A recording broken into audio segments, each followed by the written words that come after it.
Studio से आप देख रहे हैं एबीपी न्यूज। नमस्कार, एबीपी न्यूज पर हाजिर हूं मैं रोमाना इसार खान। मौका मेरठ में रैपिड मेट्रो रेल के उद्घाटन का था, लेकिन प्रधानमंत्री मोदी ने इसी बहाने पश्चिमी उत्तर प्रदेश से चुनावी शंखनाद कर दिया। प्रधानमंत्री नरेंद्र मोदी ने उत्तर प्रदेश के दो लड़कों की जोड़ी पर जोरदार प्रहार किया। मोदी ने अपने तर्कश से एक के बाद एक कांग्रेस और समाजवादी पार्टी पर कई सियासी तीर छोड़े। मोदी ने अखिलेश राज के दंगों की याद दिलाई और एआई समिट में कांग्रेस के प्रदर्शन पर लताड़ भी लगाई। वैसे 27 को देखते हुए उत्तर प्रदेश में सियासी जमीन तैयार करने की शुरुआत बाकी राजनीतिक दलों ने भी अभी से कर दी है।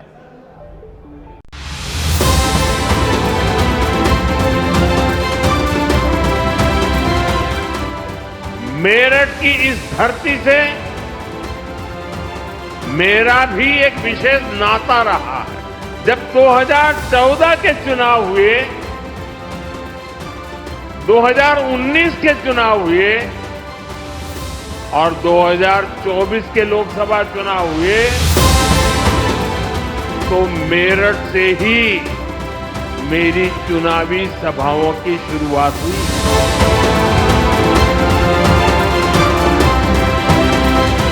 तो क्या प्रधानमंत्री मोदी ने पश्चिमी उत्तर प्रदेश से 27 की लड़ाई का चुनावी शंखनाद कर दिया है?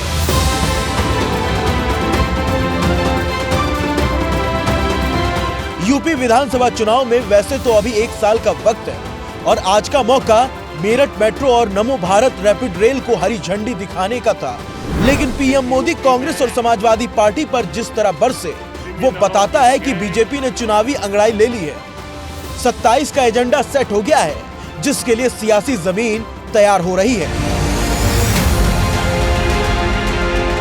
प्रधानमंत्री ने यूपी के दो लड़कों की जोड़ी राहुल और अखिलेश पर एक के बाद एक कई सियासी वार किए। सपा राज की याद दिलाते हुए प्रधानमंत्री ने दंगे, खराब सड़कों और खराब कानून व्यवस्था का जिक्र किया। मेरठ के दंगे, पश्चिम यूपी में क्रिमिनलों की गैंग, खराब सड़कें, यही कुछ चर्चा में रहता था। पश्चिमी यूपी के अपराध पर फिल्में बनती थी, फिल्में। सपा सरकार ने यूपी का ये हाल करके रखा। प्रधानमंत्री ने मेरठ की जनता को 10 साल पुराने सपा राज की याद दिलाई, तो कांग्रेस पर हमला करते हुए पीएम मोदी ने एआई समिट में कपड़े उतारकर प्रदर्शन करने वालों को लेकर उसे भी खरी खोटी सुनाई। कांग्रेस ने भारत के एक वैश्विक आयोजन को अपनी गंदी और नंगी राजनीति का अखाड़ा बना दिया। विदेशी अतिथियों के सामने कांग्रेस के नेता कपड़े उतारकर पहुंच गए। देश तो जानता है आप पहले से ही नंगे हो, फिर कपड़े उतारने की जरूरत क्या पड़ी? मतलब मोदी फुल एक्शन में है। उनके इस एक्शन में 27 की झलक साफ झलकती है, लेकिन सवाल ये है कि मोदी ने इसके लिए पश्चिमी यूपी को ही क्यों चुना? दरअसल भारतीय जनता पार्टी पश्चिमी उत्तर प्रदेश के जाट बहुल क्षेत्र में राजनीतिक पकड़ मजबूत करने की रणनीति के तहत आक्रामक मोड में आ गई है। 27 के चुनावी रण में पहले बीजेपी विकास परियोजनाओं के उद्घाटन को आधार बनाकर सामाजिक समीकरण को साधने की कोशिश में है। किसान आंदोलन के बाद बीजेपी से दूर हुए जाट मतदाताओं को दोबारा साधने की कोशिश भी इस रैली का प्रमुख मकसद माना जा रहा है। बीजेपी मेट्रो और नमो भारत परियोजना को डबल इंजन सरकार की उपलब्धि के रूप में रेखांकित कर रही है। अपने आप में एक मॉडल है कि मेरठ को इस नमो भारत ट्रेन के साथ मेट्रो की भी एक नई उपहार होली के ठीक पूर्व प्रदान किया जा रहा है। यह उपहार विकसित भारत की उस नींव को सुदृढ़ करने का एक नया माध्यम हम सबके सामने है, जिसमें अत्याधुनिक इंफ्रास्ट्रक्चर में के माध्यम से भारत की ताकत दिखती है।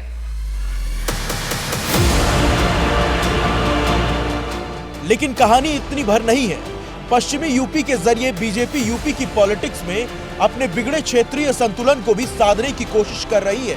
अब तक बीजेपी ने सीएम योगी के जरिए पूर्वांचल और भूपेंद्र चौधरी को संगठन की कमान देकर पश्चिमी यूपी के साथ बैलेंस बनाए रखा था, लेकिन अब ऐसा नहीं है। मुख्यमंत्री योगी आदित्यनाथ गोरखपुर से आते हैं। बीजेपी के प्रदेश अध्यक्ष बने पंकज चौधरी भी गोरखपुर से हैं। पीएम मोदी का संसदीय क्षेत्र वाराणसी भी पूर्वांचल में आता है। डिप्टी सीएम केशव प्रसाद मौर्य भी प्रयागराज क्षेत्र से हैं। इस तरह से यूपी में बीजेपी की टॉप लीडरशिप पूर्वांचल के इलाके से है। मतलब सत्ता और संगठन दोनों पूर्वांचल के नेताओं के पास है। ऐसे में यूपी के सामने पश्चिमी यूपी को साधने की चुनौती खड़ी हो गई है। पश्चिमी उत्तर प्रदेश साधने की जरूरत क्यों है, अब ये भी समझ लीजिए। पश्चिमी उत्तर प्रदेश में 26 जिले आते हैं। यहाँ से लोकसभा की 26, विधानसभा की 136 सीटें आती हैं। उत्तर प्रदेश में बीजेपी की सत्ता में वापसी और सियासी उभार में पश्चिमी यूपी का अहम रोल था। 2022 में बीजेपी ने विधानसभा की 92 सीटें जीती थी। 2014 और 2019 लोकसभा चुनाव में बीजेपी ने 24 और 19 सीटें अपने नाम की थी। लेकिन 2024 में बीजेपी को पश्चिमी यूपी में झटका लगा था। पार्टी केवल 13 सीटों पर विजय पताका लहरा पाई थी। तो क्या यही वजह है बीजेपी ने अभी से पश्चिमी यूपी में मोर्चा खोल दिया है? बीजेपी इन अपने बड़े प्रोजेक्ट्स के जरिए पश्चिमी उत्तर प्रदेश में विकास की राजनीति के जरिए अपनी छाप छोड़कर जनता को अपने साथ जोड़ना चाहती है।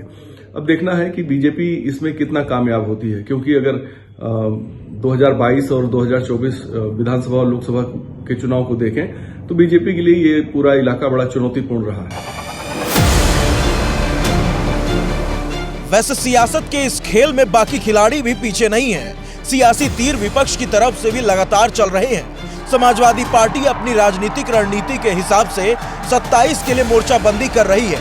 अखिलेश यादव लगातार ब्राह्मण और शंकराचार्य के मुद्दे पर बीजेपी को घेर रहे हैं। पूजनीय शंकराचार्य जी के साथ क्या व्यवहार हो रहा सरकार की तरफ से, ये जो एक्सरसाइज हो रही है अभी हाल फिलहाल जो आपको देखने को मिल रही है कि अचानक कुछ लोग निकल पड़े हैं सम्मान देने के लिए। जिस समय शिखा को पकड़ करके अपमानित किया जा रहा था उस समय ये लोग कहां थे? ये सरकार बचने वाली नहीं है। जनता ने तो अस्वीकार कर दी है सरकार।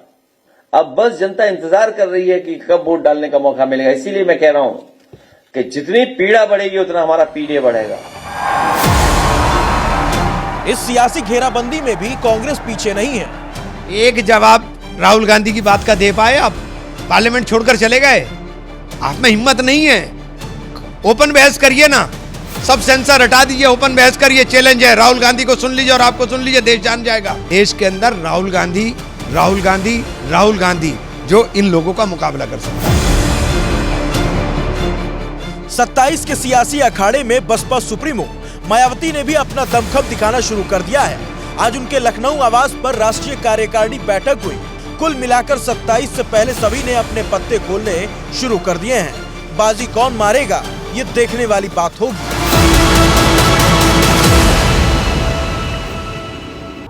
और अब बात एनडीए में जारी सियासी खींचतान की, जिसके केंद्र में हैं 2 राजभर नेता जो आज शक्ति प्रदर्शन के बहाने खुलकर एक दूसरे के सामने आ गए। महाराजा सुहेलदेव राजभर की जयंती के मौके पर सुहेलदेव भारतीय समाज पार्टी अध्यक्ष ओम प्रकाश राजभर और कैबिनेट मंत्री अनिल राजभर ने आजमगढ़ में रैली की।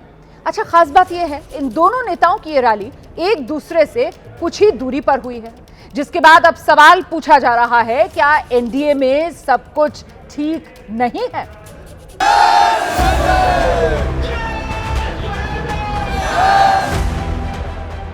2026 जैसे जैसे 27 की तरफ बढ़ रहा है, यूपी का सियासी पारा भी चढ़ता जा रहा है। ऐसे में सियासी पार्टियों की अंदरूनी खींचतान भी अब खुलकर सामने आने लगी है। यूपी के 2 कैबिनेट मंत्री आज आमने सामने आ गए। आजमगढ़ में आज एक नहीं बल्कि 2 राजभर नेताओं ने शक्ति प्रदर्शन किया। एक तरफ थे सुहेलदेव भारतीय समाज के अध्यक्ष और कैबिनेट मंत्री ओम प्रकाश राजभर, तो दूसरी तरफ थे बीजेपी नेता और कैबिनेट मंत्री अनिल राजभर।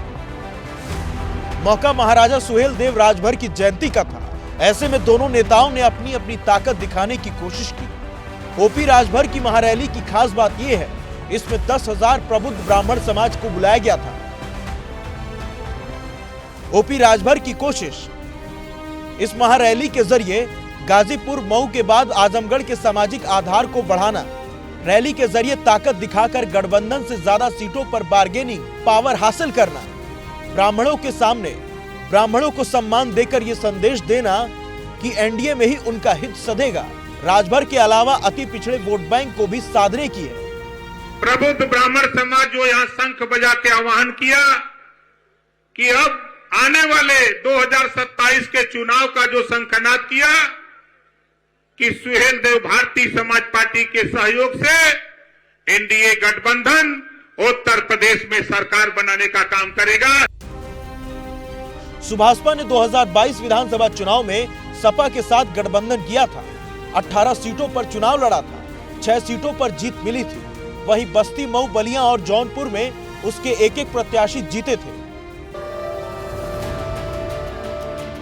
लेकिन सवाल यह है कि दोनों नेताओं ने आजमगढ़ को ही अपना पावर सेंटर क्यों बनाया। ओम प्रकाश राजभर मऊ, गाजीपुर और बलिया में मजबूत माने जाते हैं। अब अपना प्रभाव आजमगढ़ में बढ़ाना चाहते हैं, इसीलिए इस रैली के लिए वो महीनों से तैयारी में लगे थे। हालांकि अनिल राजभर का दावा है कि आजमगढ़ में उनकी रैली का प्लान 2-3 महीने पहले ही बन गया था। छोटे छोटे कार्यक्रम तो देश भर में हम लोग करते हैं जयंती पर, लेकिन एक केंद्रित कार्यक्रम भी करते हैं। तो आजमगढ़ के लोगों ने मांग किया कि नहीं, हमारे यहाँ एक केंद्रित कार्यक्रम होना चाहिए। तो ये कार्यक्रम तो 2 महीना पहले से घोषित है, 2 महीना पहले से ये कार्यक्रम वो था। लेकिन फिर भी उनकी पार्टी है, उनका संगठन है, कोई कार्यक्रम करना चाहे तो हम लोगों को क्या ऐतराज है? कोई ऐतराज नहीं। अब भाई वो अपना दल चलाते हैं, अपना संगठन चलाते हैं, अपना वो लोग अपना कार्यक्रम करते रहते हैं, तो वो कार्यक्रम भी कर रहे हैं, कोई ऐतराज हमको नहीं है। ओम प्रकाश राजभर और अनिल राजभर एक ही समाज से आते हैं, लेकिन दोनों में 36 का आंकड़ा है। दोनों खुलकर एक दूसरे के खिलाफ बयानबाजी करते रहे हैं। हाल ही में अनिल राजभर ने भरे मंच से ओम प्रकाश राजभर को चोर बताते हुए समाज को बेचने का आरोप लगाया था। जवाब में ओम प्रकाश राजभर ने कहा था, अनिल राजभर की मां ने दूध पिलाया हो तो वो बताएं किस दुकान में वोट बिकता है। जानबूझ के कार्यक्रम को डिस्टर्ब करते हैं हमेशा। जैसा चोर इसका नेता वैसा चोर ही सब हर समाज को बेचने का काम करते हैं। बयान देने से पहले अगर मर्द हैं, माँ का दूध पिए हैं, तो एक दुकान बता दे जहाँ वोट बेचा जाता है। जरा हम लोग भी चल के देखेंगे तो वोटवा कैसे बिकता है। चैलेंज दे रहे हैं हम, तो कहते हैं मर्द अगर हैं तो वास्तव में मर्द की कुवत है तो बता दें कि फला जगह दुकान है, यहाँ वोट बेचा जाता है।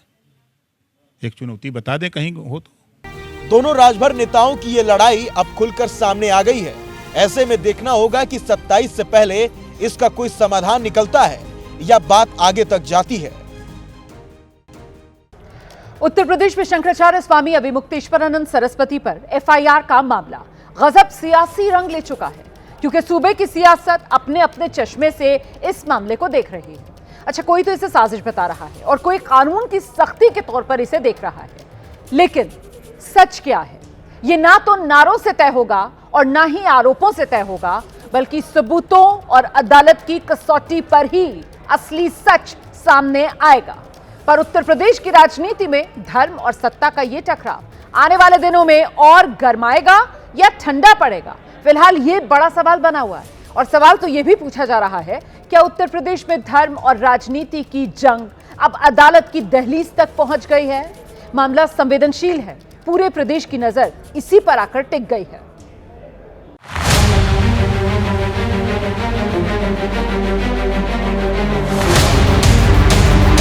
इनको पता चल गया था ना मेरे पास सीढ़ियां हैं, इनको पता चल गया था मैं कॉल खोल दूंगा, भाग गए यहाँ से। धर्म युद्ध जब शुरू हो गया,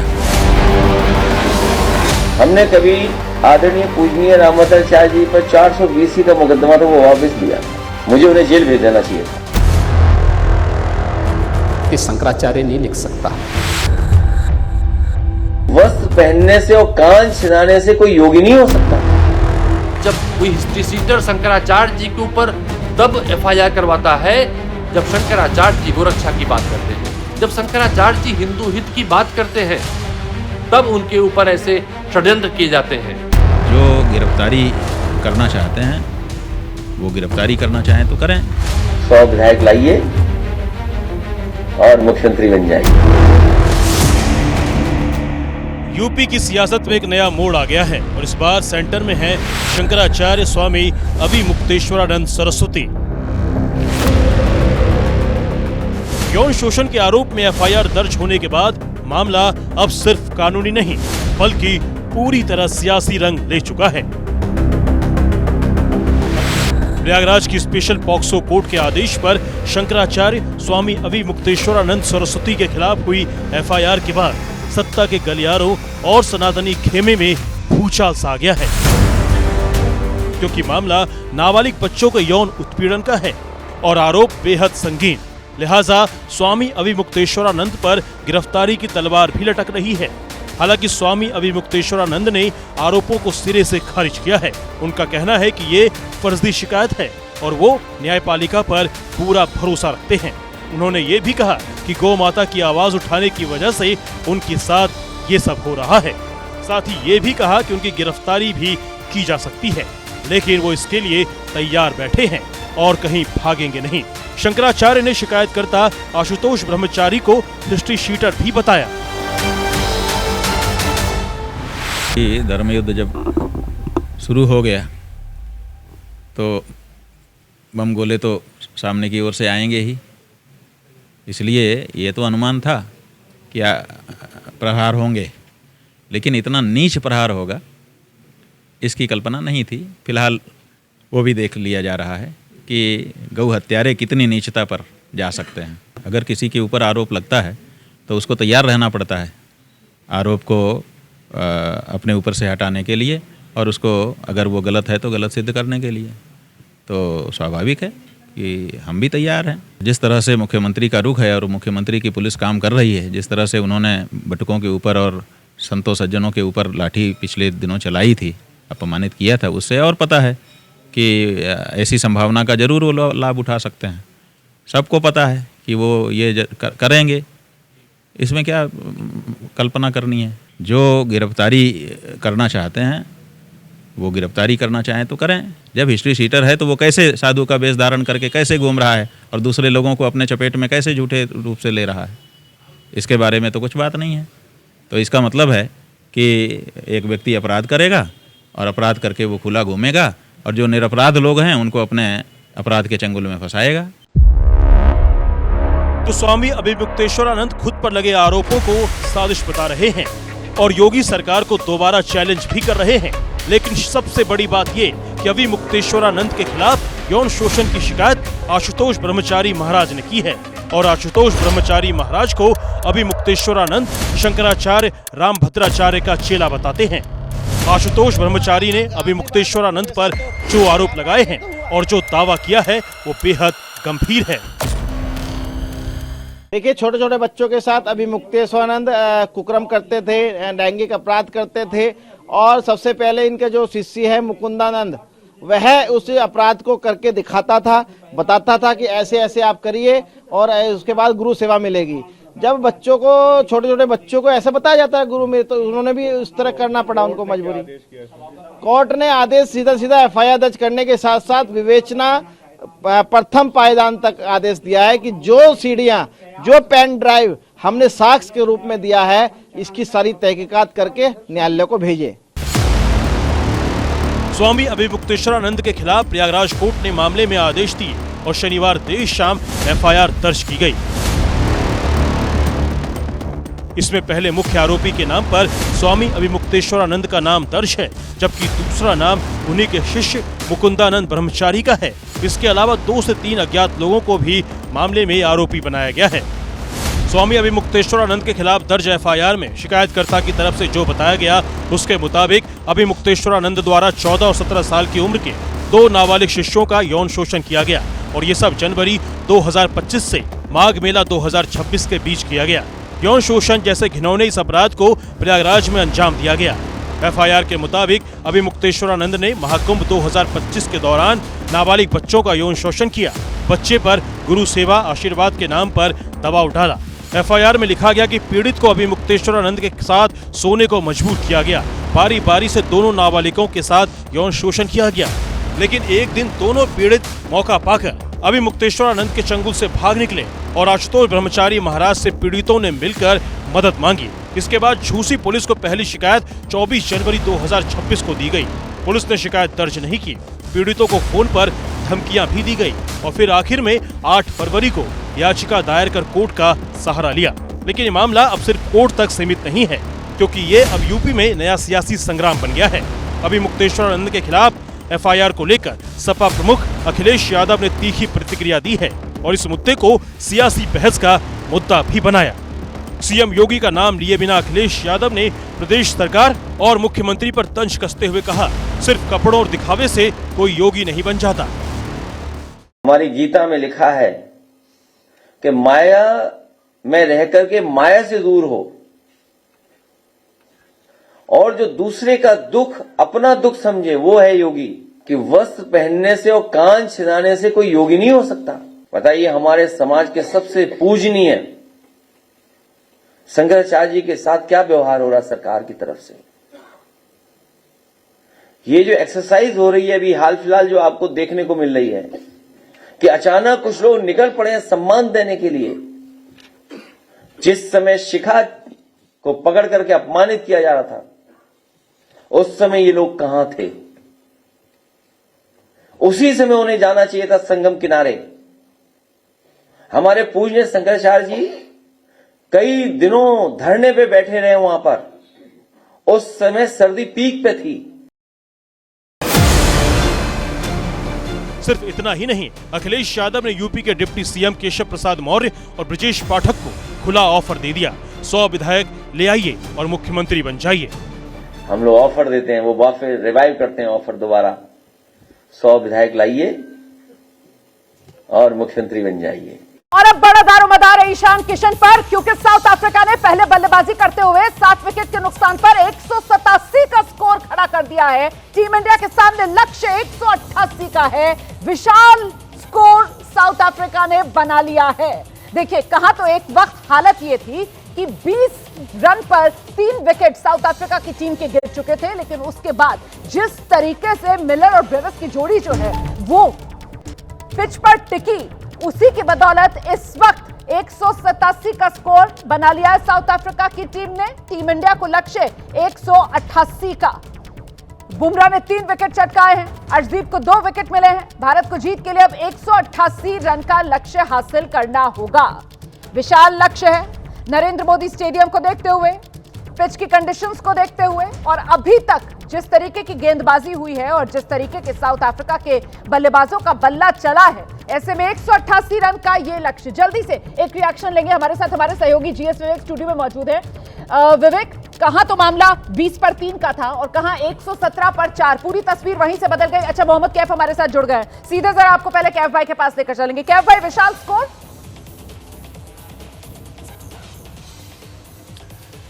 ये पार स्कोर है। अहमदाबाद में इतने रन बनते हैं, 180-90 के आसपास बनते हैं, पर क्योंकि आपने बोला 3 विकेट जल्दी जाने के बाद तो अच्छी वापसी है साउथ अफ्रीका टीम की बात करें, क्योंकि जब बुमराह 2 विकेट ले गए, अर्शदीप सिंह 1 विकेट ले गए, शुरू में तो लगा कि यहाँ पे इतने रन बन नहीं पाएंगे, पर मुझे लगता है कि जो स्पेल बुमराह का आया है, अगर ये मैच भारत जीतता भी है, चाहे बल्लेबाज 100 मारे 80 मारे, पर मैन ऑफ द मैच का अवार्ड बुमराह को दे दो। जो स्पेल उनके गेंदबाजी में आया है, चाहे बॉलिंग की बात कर लें, शुरू में विकेट आप देखें जो डिकॉक को बोल्ड किया, उनको हवा में नहीं लगी, रिकल्टन को आउट किया, स्लोअर बॉल, वो पहले खेल के बॉल लेट आई, बाद में बॉश को आउट किया। उनका जो स्पेल था मेरे हिसाब से तो बहुत एक ऐतिहासिक स्पेल है, फ्लैट पिच पे, अच्छी पिच पे, जहां पे उन्होंने 3 विकेट लिया आज के मैच में।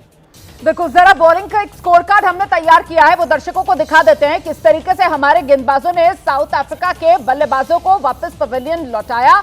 इसमें आप सबसे इफेक्टिव अगर किसी गेंदबाज को देखेंगे तो जो जिक्र अभी मोहम्मद कैफ कर रहे थे, जसप्रीत बुमराह 4 ओवर की गेंदबाजी की है, जिसमें महज 15 रन देकर 3 विकेट साउथ अफ्रीका के चटकाए। और खासतौर से अर्शदीप और जसप्रीत बुमराह की ये जो जोड़ी थी, इसने विवेक वो पावर प्ले में जो दबदबा बनाया कि महज 41 रन और 3 विकेट जा चुके थे साउथ अफ्रीका की टीम के। मतलब शुरुआत में ही पूरे दबाव में साउथ अफ्रीका को टीम को ये ले आई थी जोड़ी।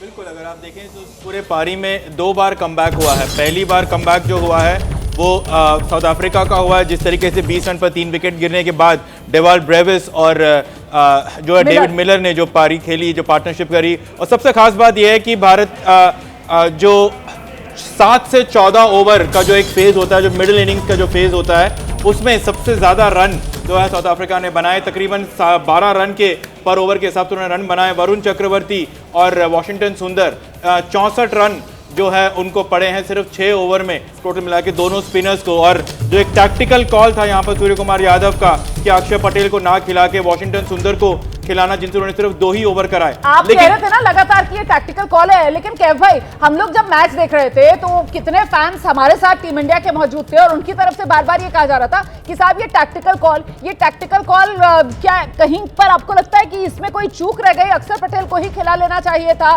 गेंदबाजों के चयन में यहाँ पर क्या और बेहतर सिलेक्शन की गुंजाइश थी प्लेइंग 11 में? कैफ भाई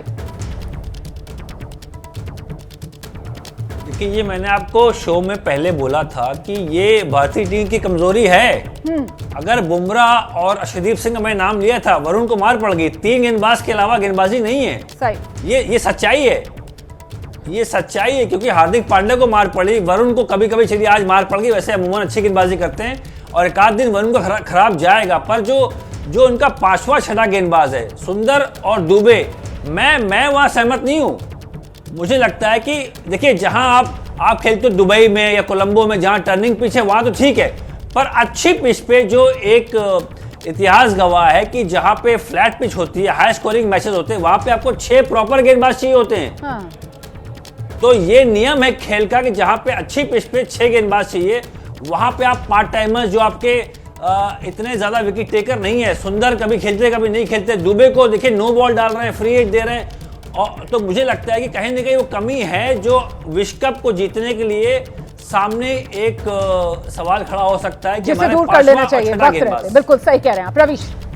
हाँ बिल्कुल, कैफ भाई जैसा सही कह रहे हैं कि एक बॉलर की कमी, और काफी दिनों से पॉइंट आउट भी कर रहे थे कैफ भाई इसको कि एक गेंदबाज की कमी। बट मुझे थोड़ा सा कैफ भाई हैरानी हार्दिक पांड्या को देखकर भी, क्योंकि हार्दिक पांड्या आपको पता है कि गुजरात के कैप्टन हुआ करते थे, खिताब भी उन्होंने दिलाया हुआ है यहाँ पर। बट पिछले मैच में भी गेंदबाजी खराब थी। और अगर आप देखिए 19th ओवर जो जसप्रीत बुमराह ने फेंका उसमें 3 रन गए, 1 विकेट आया। खराबी कहां पे आई? 20वें ओवर में जब आप 2 छक्के और 1 चौका खा गए, तो वहां से जो स्कोर था पार स्कोर के ऊपर चला गया, जो शायद इंडिया के लिए दिक्कत डाल सकता है। और रोमाना यहाँ पे ड्यू फैक्टर उतना नहीं है, तो यानी कि ज्यादा गेंदबाजी में दिक्कत होने नहीं वाली है। और फास्ट बॉलर्स हैं उनकी आर्मरी में, उनके आर्सेनल में साउथ अफ्रीका के, तो टेस्ट होगा भारतीय बल्लेबाजों। तो अब दारोमदार भारतीय बल्लेबाजों पर, गेंदबाजों को जो जिम्मेदारी दी गई उसमें अर्शदीप और बुमराह, और ये जोड़ी हिट साबित हुई है। और इसने टीम इंडिया को जो उम्मीद टीम इंडिया इन गेंदबाजों से कर रही थी वो करके दिखा दिया है। ऐसे में अब जब ईशान और अभिषेक ओपनिंग करने के लिए आएंगे तो फिर वही टेम्पलेट जो अभी तक टीम इंडिया ने अपने लिए तय की है उसी हिसाब से यहां पर बल्लेबाजी होगी, या फिर ये पेच, ये पास स्कोर देखते हुए यहां पर उसमें कोई तब्दीली होगी, वो भी तब जबकि कैफ भाई अगर बात की जाए अभिषेक की तो अभी तक वर्ल्ड कप में खाता खोलने के लिए बेबस से नजर आ रहा है अभिषेक। अब देखिए समस्या है, समाधान क्या लेके आते हैं। हर खिलाड़ी के जीवन में दिक्कत आती है, पर आप कैसे वहां कमबैक करते हैं आज वो देखने वाली बात है। एक कैच पकड़ लिया, फील्डिंग कर ली, 1.5 घंटा बिता लिया, अब आपको टाइम मिल गया है कि इस पिच पे कैसे खेलना है, कैसा पिच बर्ताव कर रही, कहाँ शॉट लगा सकते हो। सामने हो सकता है जॉनसन हो, सामने हो सकता है रबाडा हो, माकरम भी गेंदबाजी कर सकते हैं। तो आपको थोड़ा सा टाइम मिल गया है कि अपने बैटिंग का प्लान कर लें। और मुझे लगता है कि ये 250 रन नहीं है, ये अच्छी पिच है, यहाँ पे अभिषेक शर्मा 1 ओवर में 4 छक्के मार सकते हैं। तो थोड़ा टाइम दे अपने आप को, फुटवर्क का इस्तेमाल करें।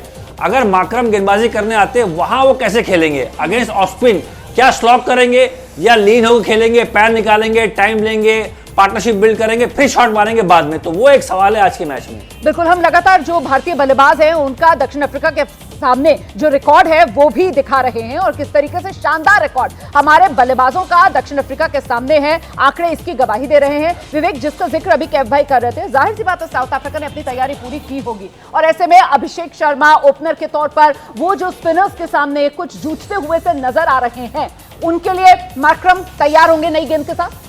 देखिए रोमाना, एक चीज़ बहुत ज़रूरी है यहाँ पे कि जब आपके पास एक टारगेट हो 188 का जब टारगेट होता है तो आपके पास कोई और चारा नहीं होता है।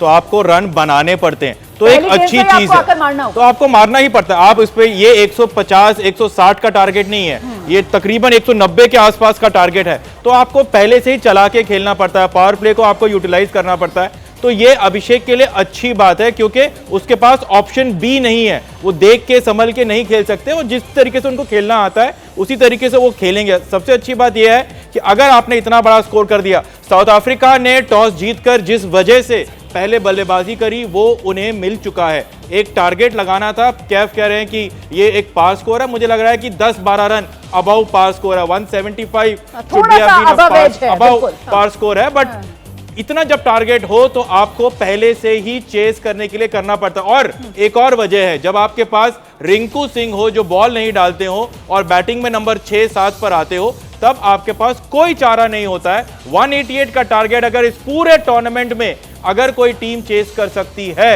तो वो सिर्फ टीम इंडिया है। और क्योंकि उनके पास वो बैट्समैन है, वो 8वें नंबर तक बल्लेबाजी है। रिंकू सिंह जो एक फिनिशर है, उस तरीके के बल्लेबाज भी आपके पास है। आज आपके पास वॉशिंगटन सुंदर एक और एडिशनल बैट है, अक्षर पटेल की जगह पे वो खेल रहे हैं, तो एक और एडिशनल लेफ्ट हैंडर आपके पास है। तो आर्मरी सारा है, लेकिन आपको पहले बॉल से खेलना पड़ेगा, रन बनाने पड़ेंगे, उसके अलावा कोई चारा नहीं है। Which is a blessing in disguise for both Ishan Kishan and Abhishek Sharma. बिल्कुल रविश, मतलब उसी टेम्पलेट पर खेलना पड़ेगा और ऐसे में पावर प्ले यही कहीं ना कहीं निर्णायक साबित होगा। तो माना मुझे जैसे स्पेल आया था जसप्रीत बुमराह का एंड अर्शदीप सिंह का, वो डेफिनेटली उनका टैलेंट था जिस तरीके से उन्होंने गेंदबाजी की, बट विकेट में मुझे ज्यादा वेयर एंड टेयर नजर नहीं आया। मतलब इट्स गुड फॉर बैटिंग। सो अगर आप अपने आप को अप्लाई करते हैं इस विकेट के ऊपर और खड़े रह के रन बनाते हैं तो मुझे लगता है it's a chasable target, considering the fact कि शायद ड्यू नहीं होगा। फास्ट बॉलर्स हैं साउथ अफ्रीका के पास, आपको टेस्ट करेंगे, उनके पास टोटल है, फाइटिंग टोटल है बोर्ड में। लेकिन अगर अप्लाई करेंगे, अपना नेचुरल गेम खेलेंगे, नेचुरल इंस्टिंक्ट के साथ जाएंगे तो भारत रीच में है ये टारगेट भारत के। ठीक है, क्या भाई हम डेप्थ के साथ जा रहे हैं बल्लेबाजी में। 8वें नंबर तक रिंकू हैं हमारे पास और वो बल्लेबाजी करते हैं, शानदार फिनिशर की भूमिका में वो वहां पर हैं। लेकिन अगर ये टॉप ऑर्डर की बात की जाए, क्योंकि अभिषेक को तो हम देख ही रहे हैं, साथ ही तिलक, और तिलक भी एक तरीके से वो रनर बॉल वाली स्टेज के अंदर संघर्ष करते हुए नजर आ रहे हैं, तो कहीं ना कहीं दिक्कत वहां पर भी।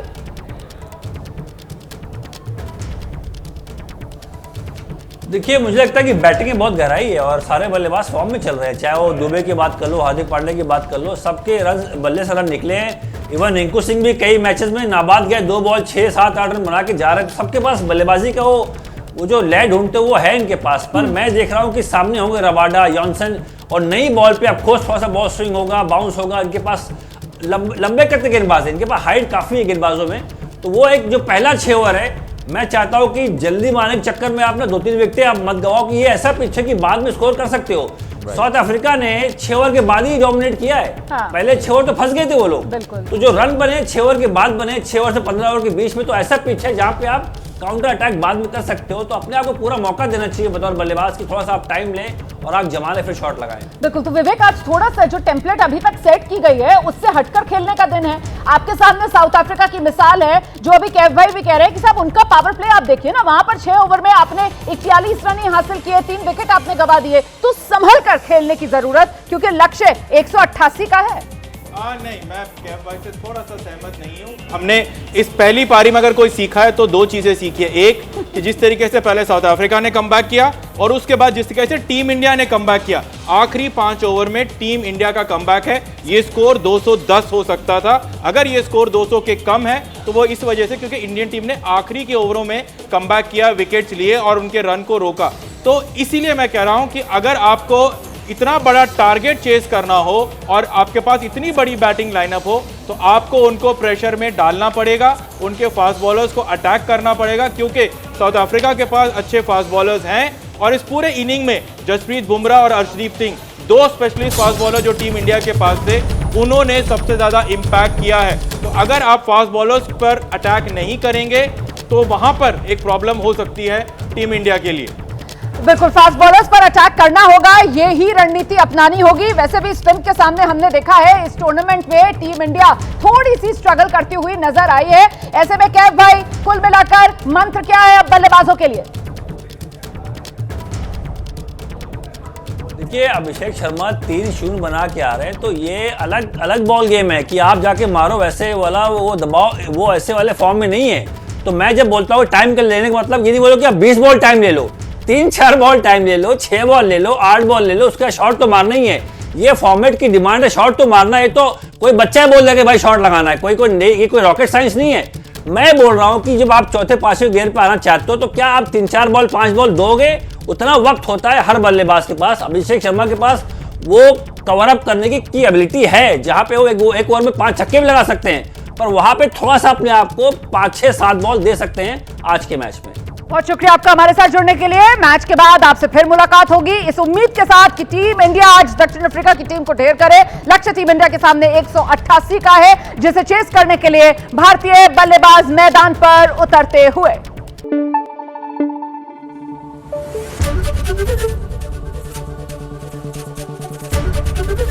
एबीपी न्यूज आपको रखे आगे।